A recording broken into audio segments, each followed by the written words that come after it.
Welcome to NuRevu. Today we'll be taking a look at SOULCALIBUR for the iPad and iPhone.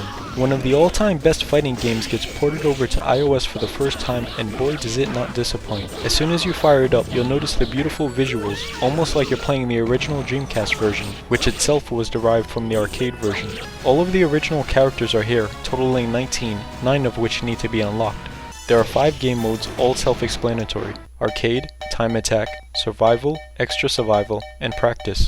Extra Survival is a game mode in which the first hit by either fighter kills. The game mode missing here that most will have issue with is a multiplayer mode. Though anything's possible with a future update, as of right now it's simply not an available option. The game's main arcade mode pits you up against 8 opponents, with the game's boss, Inferno, the last opponent you'll need to defeat. Completing this mode with different characters will unlock additional characters, which you'll then be able to select.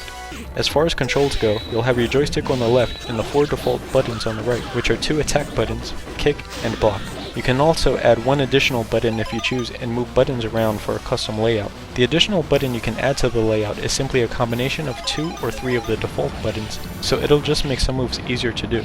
If you intend on using your thumb to control the buttons, you're going to have a tough time hitting 2 at the same time for special moves, especially on the iPad since they're a bit further apart. You'll almost have to move them closer together for a custom layout. There are only a couple of minor things I didn't like. With the iPhone iPod Touch version, I feel the menus should have been a bit larger due to the tiny screen, especially the in-game pause menu, even if that'd mean having to scroll. Anyone with large fingers will struggle tapping the tiny menu options.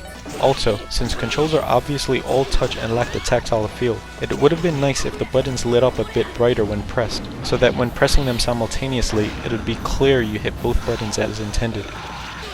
Overall, this port is a success. You get to play a classic fighting game with minimal compromises. The fun factor is there, and this is a game that no fighting fan should be without. If your main thing is multiplayer, you may want to hold out for a possible update, but you'd be missing out on a great game in the meantime. Check out our other videos, and as always, please subscribe to keep up with the latest reviews.